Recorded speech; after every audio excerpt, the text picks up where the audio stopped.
comme tous les Maliens, sinon tous les Africains, nous avons appris à travers un communiqué lu à la télévision nationale que le président de la transition, son Excellence Assimi Goïta, a gracié les 49 soldats ivoiriens qui avaient été arrêtés en République du Mali au mois de juillet 2022.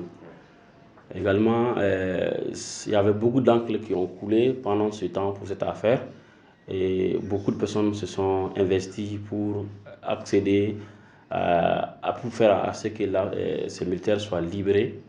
Et il a fallu finalement une décision de justice à travers laquelle le président a accordé le pardon du peuple malien à ces 49 soldats, vu que la grâce est considérée comme un pardon.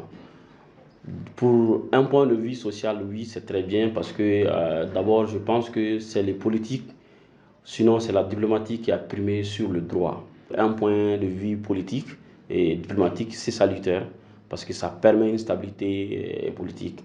Même si l'on sait qu'on nous a fait savoir que cette grâce a été accordée à la suite d'un mémorandum secret que pour le moment personne ne connaît, en tout cas pas le public lambda, le contenu. En réalité, il ne faut pas oublier que les chefs d'accusation qui étaient reprochés à ces 49 militaires étaient extrêmement graves.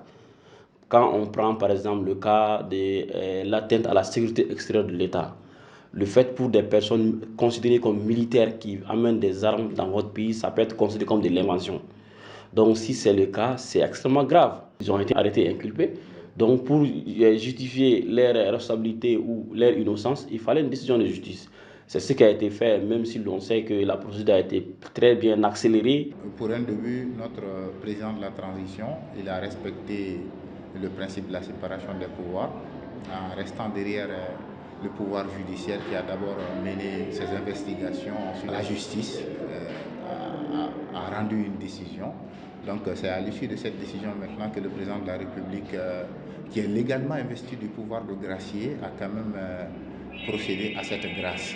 Donc nous avons vu qu'il pouvait y avoir une coexistence. Et d'autre part, cette grâce a vraiment beaucoup contribué à l'apaisement de la tension qui existait ou qui était née à l'occasion de cette crise-là entre le Mali et surtout beaucoup de pays de la sous-région. Pas que la Côte d'Ivoire, en ce sens que même si nous prenons l'analyse faite par le président en exercice de la CEDEAO, nous pouvons dire que ce n'était pas que la Côte d'Ivoire qui était mêlée ou encore directement visée par cette situation. Donc la Côte d'Ivoire n'était pas le seul pays visé par la situation, ce qui a fait que, bon, déjà dans notre état actuel, on a surtout besoin de cohésion et surtout de partenaires. La solution, c'était de les libérer. Parce que le Mali, tout comme la Côte d'Ivoire, sont des pays frères. Il y a autant de Maliens en Côte d'Ivoire et il y a également autant d'Ivoiriens au Mali ici.